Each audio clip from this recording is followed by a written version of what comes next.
Welcome back to the burn, everybody. I am Ryan Van Deaver, and we are presented to you by Hot Zone Sports. The information that you need to know, built with you in mind, for the people, by the people, and with the people. Join the Hot Zone Sports Mafia today. Remember, our show is wherever you get your podcast, Apple, Spotify. So if you could rate and review us, we would really appreciate it. If you're watching on YouTube, first off, I'm glad you found me. Second off, you found the best sports page on YouTube. Subscribe to the show and hit that notification button so you'll always know when our content drops. Make sure you like the videos, subscribe, and share it with your friends. And wherever you like to social media, we are there. That's right. You can find us at Hot Zone Sports on all social media platforms. And remember, we started this Hot Zone Sports last year, and we have reached 30,000 followers on Facebook. So, congratulations, everybody, for being a part of the greatest sports page out there. And I want to thank everybody that is following me. And if you haven't yet, what are you doing? Go ahead and jump on board with the Mafia, because we focus on one thing and one thing only. There's no politics, there's no religion. It is just sports. 100% all the time, and that is all it will ever be, is 100% sports. So go ahead and give your boy a follow. But let's go ahead and get into this episode. In this episode, you might have noticed over the weekend, there was a massive trade in the NBA that sent Luka Doncic to the Los Angeles Lakers in exchange for Anthony Davis. Yeah, we are going to go over that trade here in a little bit. But one thing that does need to be addressed is Luka's conditioning. Hasn't exactly been top notch up to this point. And there have been reports that he has been overweight most of the season. And you hear those stories going around where he drinks a beer before the game, he drinks a beer after the game. He knows if that is going to affect him. But I do know one thing for sure. This is not the type of player that the Lakers needed at this point in the season. I know, hot take. Crucify me, whatever. They needed a center, not a point guard. Shooting guard, tweener, whatever you want to call it. So we will be diving into that. Also, Chip Kelly, the new offensive coordinator of the Las Vegas Raiders. First reaction? It's kind of weird. He comes from Ohio State, who is a prior NFL head coach, the UCLA Bruins. He was obviously in college football for years, and he's basically gave that up because, he was one of the coaches that despised the NIL. And so now he is the new offensive coordinator for the Raiders. So Ohio State Buckeyes obviously have some work to do, as they have lost their defensive coordinator, Jim Knowles, to Penn State, and now have lost their offensive coordinator, Chip Kelly, to the NFL. There is a chance later in the week that we are going to do a mailbag with our Super Bowl preview show. So go ahead and fire in those DMs at Hot Zone Sports on Twitter, Facebook, and find us where all your social media is at. Fire in those DMs, and we will get to them later in the week. And let's go ahead and just get right into it with this Luka Doncic trade. So Saturday, I'll let you into my life a little bit. Saturday, I was up later than I should have. I'm a grown adult. I should know when I'm supposed to go to bed, right? It was a little 3 a.m. I was enjoying playing games with my kids on the Xbox, in case you were wondering. NBA 2K25 Proving Grounds. That's where we're at. I got a meta point guard, and my son was playing with his I think it's 7'3" center. So anytime that I would miss a three, he would rebound it and dunk it. It was wild. We were on a 7, probably 8 game win streak. So, you just can't quit, right? You have to continue to go. So that's what we did. So we finally finish, right? And lo and behold, I have messages on my socials out the wazoo. Luka Doncic gets traded to the Lakers for AD. It's a sports thing. I obviously do a podcast, run sports pages, but to keep it 100, I don't follow the NBA the way I used to. Same with the MLB. In my teen years, I never missed a Bulls game. I mean, who missed a Bulls game really in that time?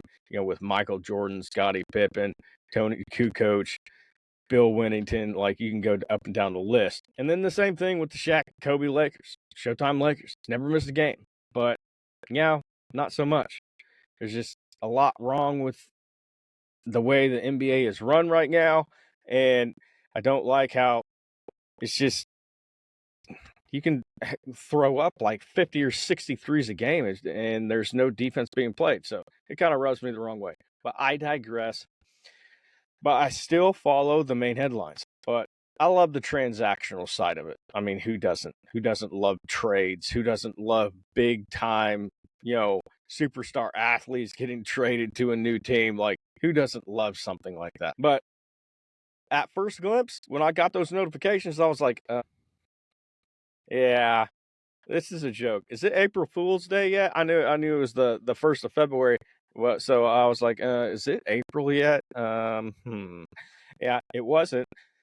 But at first glimpse, when it comes to this trade, it just doesn't make any sense to me at all. The Dallas Mavericks have traded what is the third best player in the NBA when he's right, meaning he's healthy, his weight is under control, he's good. He's the second best player in the NBA. People are hating on this trade, but this trade completely resets the Lakers when it wasn't even imaginable for this to happen. You expected LeBron James to retire. I've told this to multiple people. When LeBron James retires, like the Lakers are going to fall back into ineptitude for probably a decade. But with this reset, that's not going to happen now. I just don't understand why the Mavericks wouldn't let the season play out. He's 25 years old. He'll be 26, in this month. You have him under contract the year after, and then there's the player option. Like, you hold the cards. Just wait it out. Not to mention, you have all of the Dallas fans who are storming the streets protesting this trade. Like, Luka was loved beyond degree by everybody in that town and in Slovenia, right? But we won't get into that. But why? Why did the Mavs trade prime Luka Doncic for Anthony Davis and a first-round pick? Why didn't they ask interested teams for their best package? Why didn't they wait until the summer? I mean, you had Tristan Thompson saying on Twitter that Luka Doncic being traded from Dallas has to have a deeper story behind it. This just doesn't happen on a random Saturday night. And he is completely right. I am not going to argue that fact. There's obviously something else going on here that we don't know, and we may never know. But here's the details of the trade. The Lakers get Luka Doncic, Maxi Kleber, Markieff Morris, and the Mavs get Anthony Davis, Max Christie, and the Lakers' first-round pick from 2029. Yep, that's 4 years. And the Jazz had to be in here to make it work, so they got Jalen Hood-Schifino and 2 second-round picks. So this has been widely documented that Luka, his idol, is LeBron, okay? So he's going to be teaming up with LeBron James in Los Angeles, where before the trade, the Lakers had a plus 5,000 chance to win the Western Conference, and they have now jumped the Mavericks at plus 1,800. They jumped the Rockets at plus 1,600 and the Clippers at plus 1,500, along with the Grizzlies at plus 950. They are just now behind Denver and OKC. Yeah, let that sink in for a minute. But I'm not a conspiracy theorist here, but wouldn't you call this trade a little bit suspicious? Like at first glimpse, you kind of think something else is going on here. The Lakers get a 25-year-old MVP candidate and Luka Doncic, and they trade away a 32-year-old Anthony Davis and Max Christie. They don't even have to give away multiple first-round picks. They don't have to give away a Dalton Connect or a Austin Reeves like you would have thought that you would have had to give away some of that, at least one of those players, in addition with Max Christie or something like that. And from the reports that I've read in the earlier discussions, like a few months ago, that that this is what the Lakers offered. But Dallas wanted out on Luka so bad that they ended up taking the worst of the deals. Shame on you, Mavericks. But something is smelling a little bit fishy here, guys. But if you look at the reports, LeBron James said he was surprised by the Luka Doncic trade news and had no idea it was even in the works, which, if you consider things, LeBron has been widely considered by fans of the NBA as, Le GM or LeBron, the GM of the Lakers. So for him not to know the details of this trade, or that he was even close to, or that this trade was even close to going down, like that's kind of interesting. LeBron was out to dinner with his family after his win against the Knicks. To make things even more weird, the last time an MVP candidate was traded this young was, you guessed it, Anthony Davis, when he was demanding a trade back in 2019. Multiple reports has said that Luka did not demand a trade and that he wanted to be in Dallas due to his supermax that he was going to be getting this summer in Dallas. Do you think that Luka was not going to sign the supermax, so they wanted to get some assets for him now? There are so many questions that need to be answered right now. Like, why would they do this? ESPN said that Mavericks Nico Harrison picked up the phone and called Rob Pelinka, the Lakers GM. They have a relationship. They've known each other for years through Kobe, and Harrison knew that Pelinka would keep this quiet. Quote, the Mavericks were motivated to move Doncic because of his constant conditioning concerns. There have been significant frustration about Luka's lack of discipline regarding his diet and conditioning, which team sources considered a major factor in his injury issues. Now, we all know that Luka has looked fat and out of shape, which is not something that you think of when you think of NBA players. He plays bad defense, complains the refs. I mean, the list goes on, right? I mean, I'm sure everybody remembers when the Mavericks clinched the Western Conference Finals last year, and Luka was drinking a beer outside the locker room, and you see Nico Harrison walk up, and he swipes the beer from him. Just go back to when the Dallas Mavericks drafted Luka. He was listed at 230 pounds, and it has been reported that he is currently at 270 pounds. Like at some point, you have to wonder in the Mavericks front office if his added weight was causing more injury issues. Makes sense, right? He's only played 22 games this year because he had a calf strain, and that happened around Christmas time. But what was the Mavs' reaction? They weren't saying it was a string of bad luck. No, no, no. Their reaction was, this is your fault. All right? You would have injuries and you wouldn't have this injury if you were actually in shape. But what the Mavericks are doing right now is something that we have never seen. There is another team in the league who has somewhat of the same issue. The New Orleans Pelicans and Zion Williamson. Yeah. The Mavericks are just coming out and saying, we don't believe that you're going to get your conditioning right, that you're ever going to be healthy. and we're just going to trade you away before things get worse. We don't want to be the Clippers with Kawhi. We all know that story. I don't need to dive into that one. We don't want to be held hostage by a superstar that doesn't have the type of conditioning that we're willing to take our chances and trade him away to a Western Conference rival. He wasn't even traded to the Eastern Conference. Okay? He was traded to the Lakers, a Western Conference rival. Normally, in the landscape of the NBA, a trade like this, you would never see happen. That team would just bite the bullet and deal with it year after year after year, with their star out of the lineup, being agitated in interviews. I would have to gander that over the past couple of years, being in the front office, being on the court with Luka has been dreadful. It would have to be dreadful for the Mavericks to make this type of move. And they were basically like, all right, screw it. We're done. Let's do it. They're basically betting on that Luka will not have multiple MVPs, win championships, and will not be a player with legendary caliber status. That is what the Mavericks are betting on right now. They're actually banking on Luka being the next Zion Williamson, even though Zion himself hasn't even been traded away from the Pelicans yet.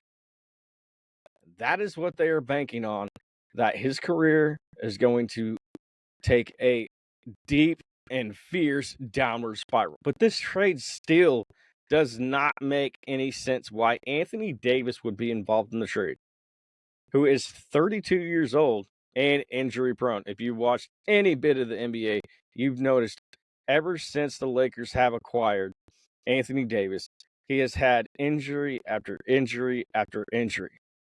And he's only been healthy on a certain string over the past couple of years. There was never any type of consistency. Well, that's going to come with age. That's going to come with being a big man like he is. Bad knees. The list goes on. But when you think of trading Luka, they could have gotten more, right? I mean, Zach Lowe, he reported that a GM messaged him and said, quote, "What a terrible deal," end quote. You would have thought that you could have gotten 2 first-round picks, maybe 3 for Luka, with an addition of basically any superstar in the NBA, not named Shai Gilgeous-Alexander, Jokic, or Victor Wembanyama.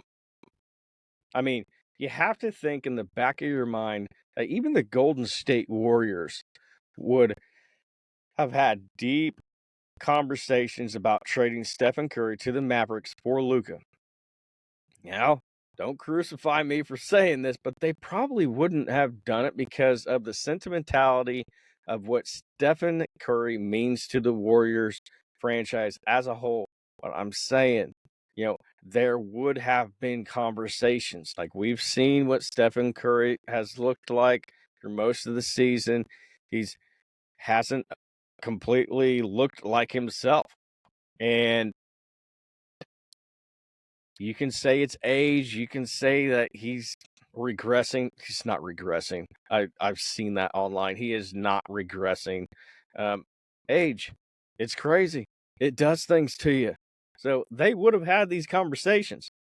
If you let go of Stephen Curry and you bring in Luka, like, they would have been on the fast track once again to being one of the perennial contenders in the Western Conference. But why wouldn't they just wait and open up trade talks in the summer? The quick answer is because the Mavericks want to win now. The Mavericks didn't want a haul for Luka Doncic. They want to win now, and if they were going to wait and open up trade talks in the summer, then that would have taken away the chances that the Mavericks would have had to make a playoff run. Nico Harrison would have had to have thought to himself, okay, we can get any superstar to team with Kyrie, except for those 3 names that I listed earlier. But the one superstar that I want is Anthony Davis, a rim protector. I want this guy the most out of anybody else that is going to help our team make a deep run into the playoffs. So, yeah, obviously, I'm not saying that this was the correct mindset to have. But going into the mind of Nico Harrison and the Mavericks front office, this was the type of mindset that they had. So why wait?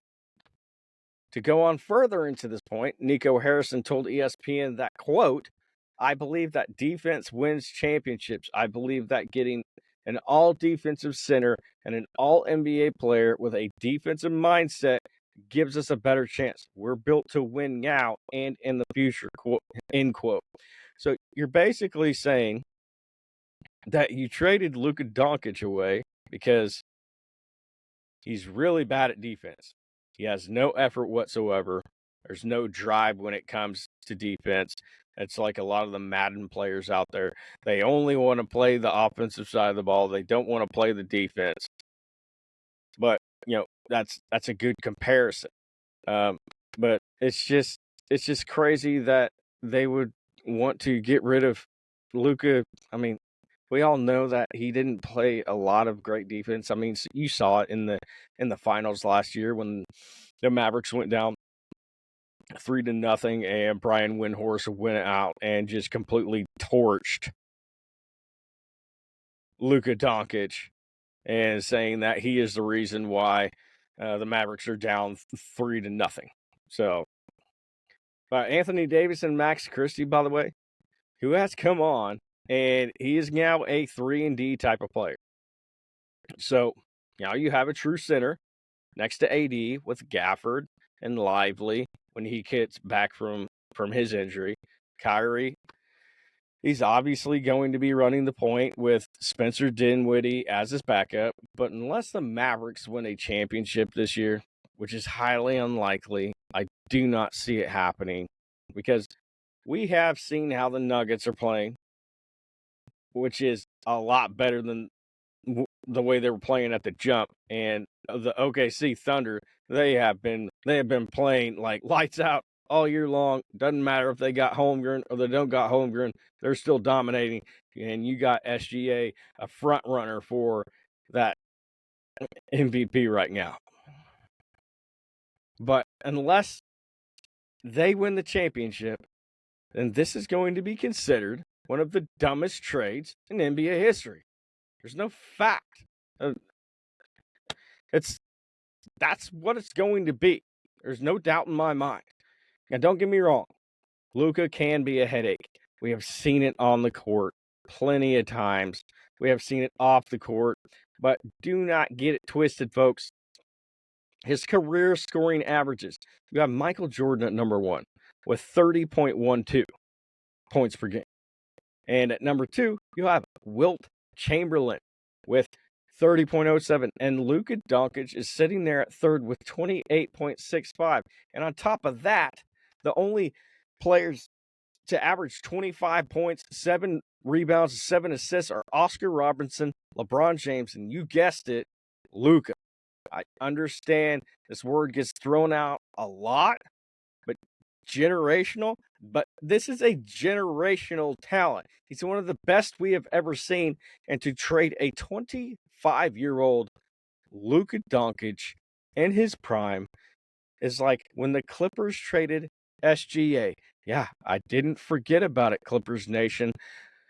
Yeah, we don't need to get into that because we know that he is a potential MVP front runner. Some people say he is the front runner, and I say potential because Nikola Jokic is ridiculous, okay? But maybe it was when Charlotte traded Kobe to the Lakers for Vlade Divac on draft night. This is this is worse than OKC dealing James Harden to Houston. Like, how big of a problem do you have to have as a superstar for the front office to say, okay, we're done with this guy? I don't even care if this trade looks horrible down the road. I just want to be released of him. Just wild. But you have to feel for Luka. I know. A lot of people are going to make this type of money. Uh, you know, a lot of people they're not going to make this type of money. It's not going to happen. It's like the top 1% of the population. But hear me out, all right? Because of this trade, Luka is not going to be able to sign the Supermax in Dallas, and he's going to miss out on $116 million. He can obviously make that money up later in his career. But still, it's the premise. Like, they did him low down and dirty. But as I have addressed earlier, Luka has a weight problem. He has a conditioning problem.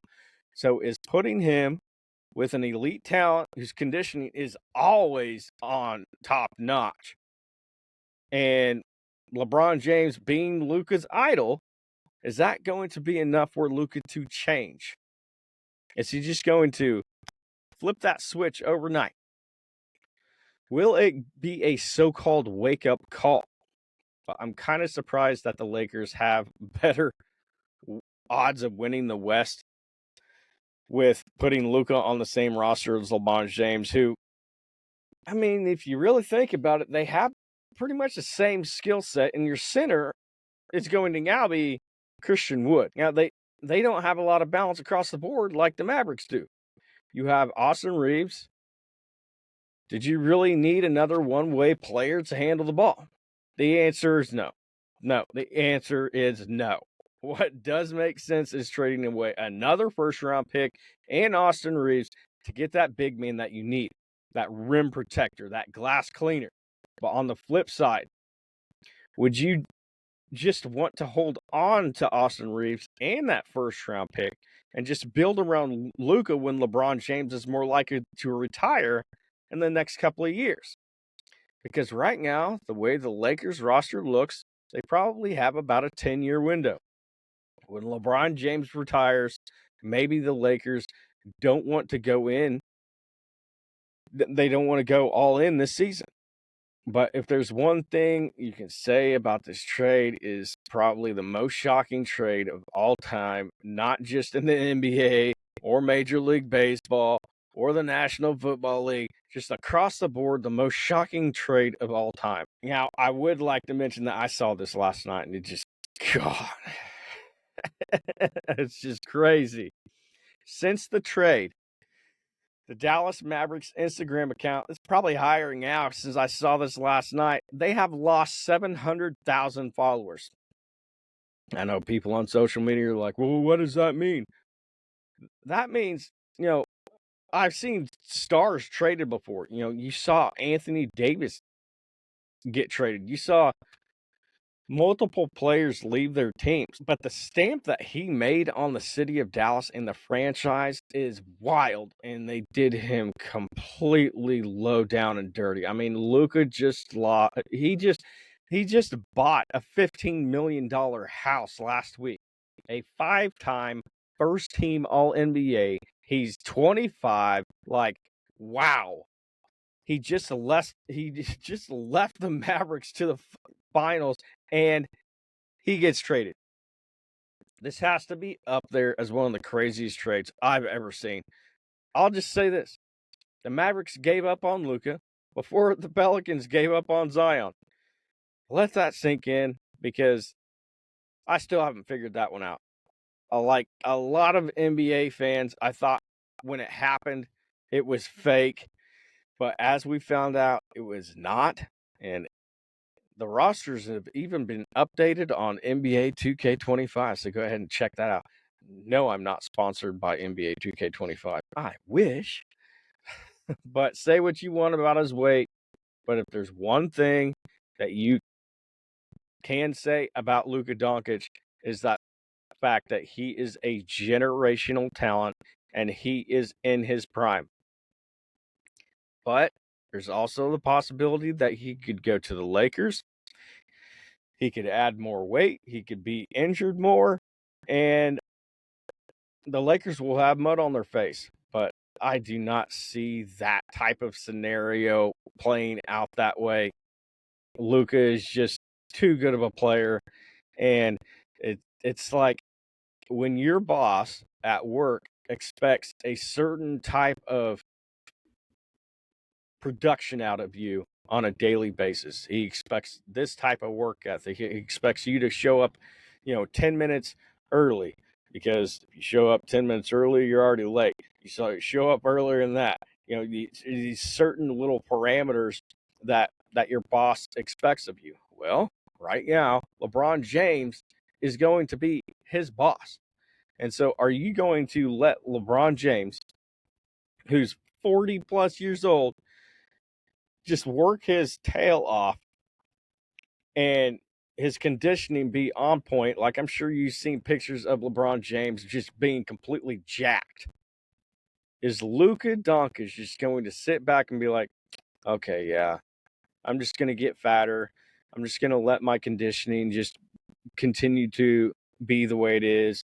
I'm going to let LeBron James be on the court and just go beast mode on defense, do chase down blocks, get some steals, play solid defense, and I'm not going to do anything. Usually when you put yourself in a situation to where everybody else is better around you, that's going to have some type of effect. So I do feel like the Mavericks are going to end up with mud on their face at the bottom, at the end of the day. Let's go ahead and move on to the Raiders. Yeah, why would you be talking about the Raiders, Ryan? Well, some other news in the NFL was there was a coaching change for the Las Vegas Raiders. No, it's not the head coach. They already have that handled, Pete Carroll. They ended up hiring former Ohio State coordinator and quarterback coach, former UCLA head coach, former Oregon head coach, former Philadelphia Eagles head coach, and former offensive coordinator for Ohio State. The way it's being reported, he is going to be one of the more highest paid offensive coordinators in all of the NFL. This is just, I don't know, at first glimpse, this is just a weird hire to me. Like, we saw him in the NFL, what he didn't accomplish, and then he went back to college after failing as an Eagles and 49ers head coach. And he seemed like that was a better fit for him, college football, than the NFL. But for a Raiders team that doesn't even have a quarterback, they're going to end up drafting one in this year's NFL draft. Outside of Brock Bowers, like, you don't really have a lot of weapons on that team. I'm not sure how this is going to translate. I'm not sure how Chip Kelly is going to do when we already saw that for a short period of time, he brought in these wild offenses, and they succeeded for a time. But then, as always, defenses adjusted to it, and the offense flopped. He's going to bring new ideas, new schemes to the table, but it's hard to tell if this is going to work the third time around. Obviously, he's not going to be a head coach in the NFL, but an offensive coordinator. So there's less to deal with on a regular basis. He's obviously going to have a whole lot of free reign when it comes to the offensive side of the ball, because the Raiders' new head coach, Pete Carroll, is a defensive-minded head coach. So he's not going to be heavily involved in that offense. You're not going to make a hire like this unless you're handing him the keys to the offense and saying, it's all yours, buddy. Do what you want with it. But on the other side of it, you look at Chip Kelly and you know what he did at Oregon, but he wasn't that great as a head coach. We saw what he didn't do in the NFL, but this might be a good hire because maybe he's just a great offensive coordinator, but not a good head coach. We've seen it with multiple coordinators, like Robert Saleh. He's a great defensive coordinator, but he was not a great Jets head coach. Mike McDaniels, he was a great offensive coordinator for the Patriots for years, but he was not a good head coach for the Raiders or the Broncos. So we've seen that. But to me, it does have interesting vibes when it comes to this hire. We obviously can't tell the future and don't know how well this offense is going to run because I don't have a crystal ball. But the Raiders themselves need to add more weapons into this offense. Obviously, they need to add a quarterback. There have been rumors going around that Russell Wilson could go to the Raiders and reunite with Pete Carroll. The jury is still out on that. But it is definitely an interesting hire because nobody has really questioned Chip Kelly's offensive acumen. They may have questioned him as a leader, as a head coach in the NFL, but his offensive acumen was never questioned. He has always been known as the offensive guy, and the offensive guru. That is why the Eagles brought him in to be their head coach from Oregon. That is why the 49ers brought him in when he was done with the Eagles. But he doesn't have to deal with the press. He doesn't have to deal with the owner. He doesn't have to deal with the GM. He just has to handle the offense. So I will continue to say that it has interesting vibes. Chip Kelly has some interesting ideas. We saw what he could do with good talent this past season with Ohio State, with their 2 running backs. He had weapons at wide receiver. We do not need to. Oh, screw it. You got Emeka Egbuka. You had Jeremiah Smith. He had a solid quarterback in Will Howard. We saw what he could do, what he could evolve that offense into. He's not afraid to try new things, and he won't be afraid to bring college concepts into the NFL, as we've seen previously. But if you're thinking about fantasy football, I would definitely draft Brock Bowers. Why? Because if there's one thing that Chip Kelly is going to do is he's going to go to his playmakers, and Brock Bowers is obviously the playmaker for the Raiders. But they also have Jacoby Myers, who is a good player, and they'll draft another wide receiver or add another wide receiver in free agency to add to the depth of that offense, add some more weapons. But in the landscape of the Las Vegas Raiders, you have to understand that they are not a year away from competing for the Super Bowl appearance, okay? It is going to be a bit of a rebuild. They have to address a lot of positions. They have to add a lot of depth, and it's not going to happen in 1 year. So temper your expectations, Raider fans. They are not in the type of position to where they're going to draft a quarterback and just start taking the league by storm like Jaden Daniels. And, like he did with the Washington Commanders. They are not in that type of climate. This is going to be a multi-year type of rebuild. It's not going to happen overnight, but hiring Chip Kelly, he's going to add to that offense. Obviously, in one way for a team to win and win quickly is adding a mind like Chip Kelly into that offense. He's going to add a little bit of razzle-dazzle, so to say. He's going to add a little bit of flair, something that the Raiders probably haven't had in quite some time. And it's just like in life, you learn from your mistakes that you make.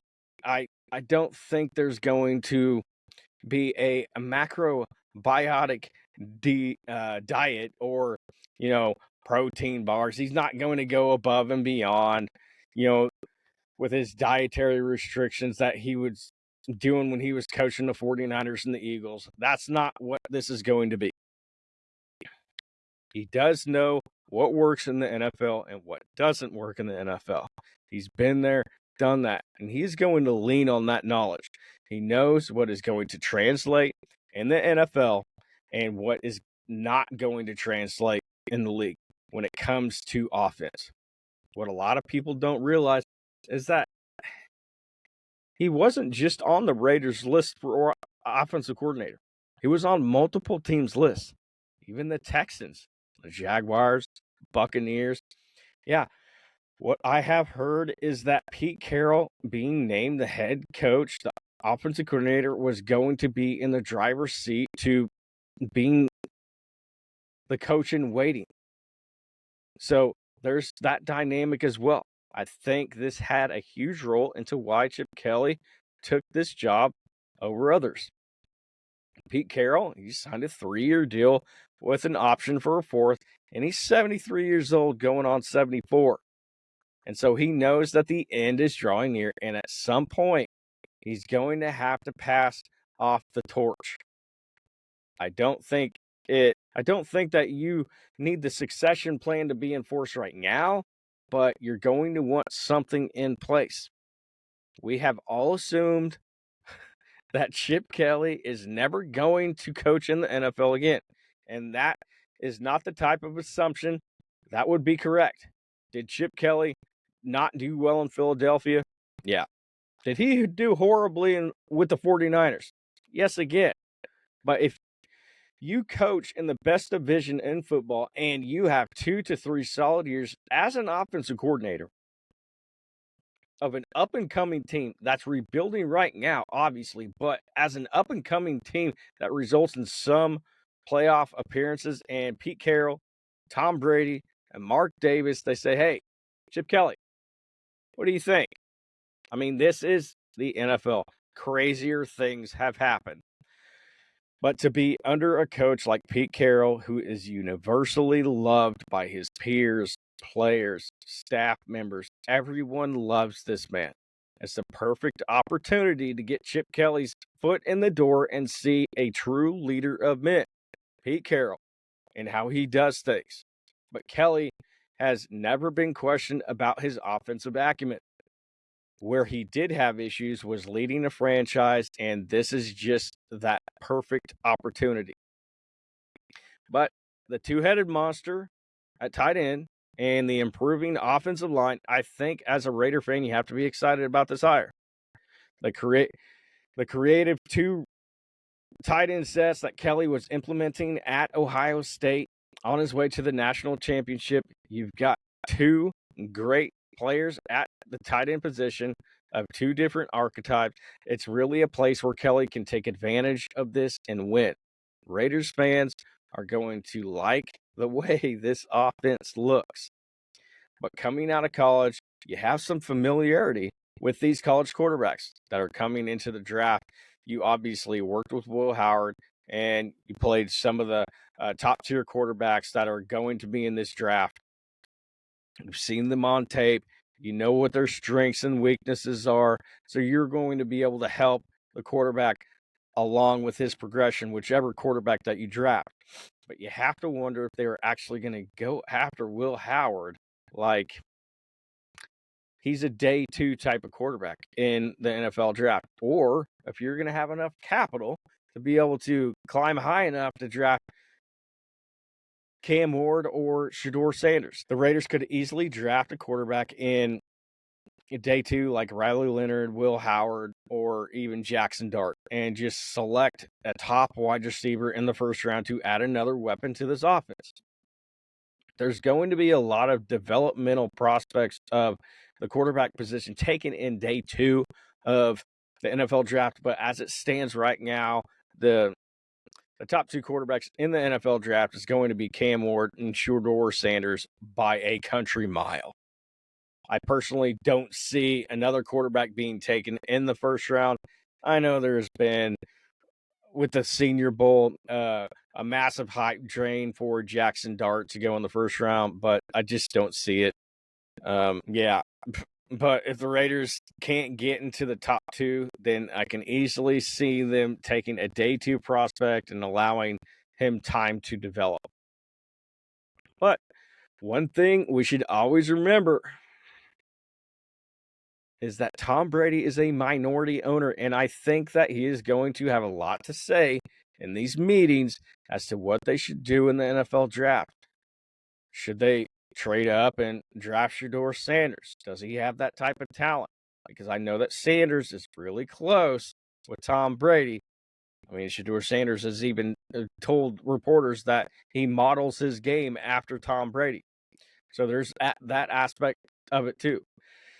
So we will see how all of this develops, but I do think that Tom Brady is going to have a say into maybe not the entire draft, but who they bring in at quarterback. Because, I mean, who else would you want making that decision? You got Tom Brady as that minority owner. He's obviously going to have his hand in the jar when it comes to that draft pick. He may not be involved in the other draft picks, obviously. He's not general manager. He's just a minority owner. But he is definitely going to be having deep conversations with upper staff about the quarterback when the NFL starts, when the NFL draft starts nearing. So before you leave, give this video a thumbs up. Can you do that, YouTubers? It really helps us pop in the big way. Everything here is free. That's all we ask you. Leave a comment below. And if you're on podcast on Apple or Spotify, drop us a 5-star review. It helps us out tremendously. So thank you guys for doing that. Also, follow us on all social media platforms as Hot Zone Sports and join the sports pages that is meant for you, because this is truly why we do this, for the people. Subscribe to the YouTube channel, click that notification button, and have a blessed week. Peace.